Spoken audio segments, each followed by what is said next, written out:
Boss blames closed gate for Cup of Nations tragedy. SF via www.imago-images.de. African football Supremo Patrice Motsepe says an inexplicable decision to keep an entry gate closed was responsible for the deadly crush which killed 8 people before an Africa Cup of Nations match in Cameroonian capital Yaoundé on Monday. That gate was supposed to be open because if it was open they would have walked through, and for inexplicable reasons it was closed, the Confederation of African Football, CAF president said at a press conference on Tuesday. If that gate was open as it was supposed to, we wouldn't have had this problem we have now, this loss of life. Who closed that gate? Who is responsible for that gate? 8 people died, including 1 child, and 38 were injured as fans attempted to enter the Olembe Stadium where the hosts Cameroon were playing the Comoros.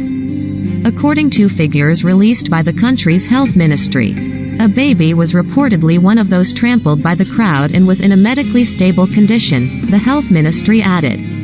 Communications Minister René Emmanuel Sadi said that of 38 people injured, 7 were seriously hurt. Motsepe called for a probe after Cameroon's President Paul Biya earlier ordered an investigation so that all light is shed on this tragic incident, according to. The tragedy happened at gates where final ticket checks are supposed to take place.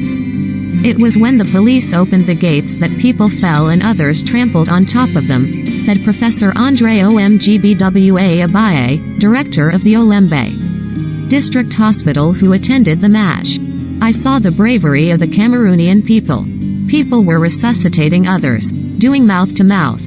Otherwise there would have been more deaths, he told AFP-TV.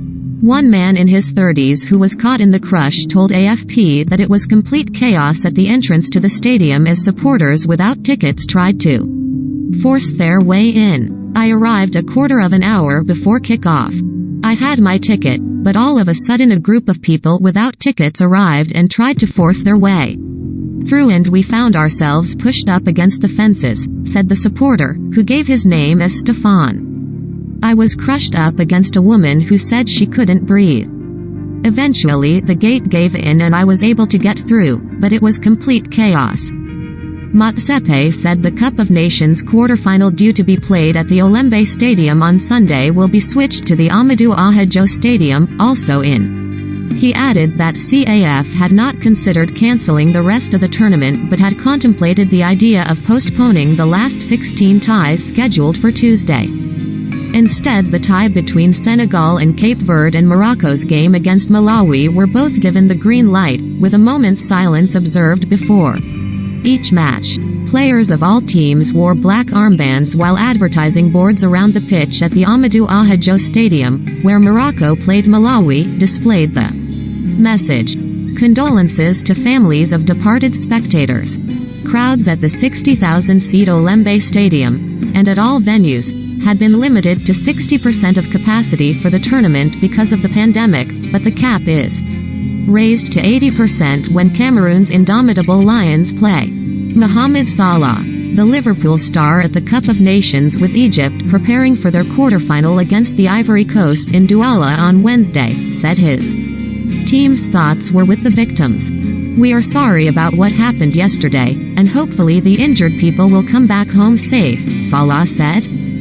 Cameroon was initially meant to host the Cup of Nations in 2019, but the event was moved to Egypt over concerns the country's stadiums were not ready, as well as question marks over security.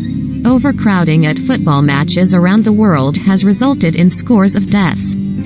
Thousands of fans in the Egyptian capital Cairo in 2015 attempted to enter a stadium to watch a game, triggering panic as police fired tear gas and birdshot, resulting in 19 dead. In April 2001, 43 people died in a stampede at Johannesburg's Ellis Park during a game between Orlando Pirates and Kaizer Chiefs. In chaotic scenes at last year's European Championship final between England and Italy in London, some 2,000 ticketless fans gained access to Wembley, with an independent review finding a tragedy was only narrowly averted.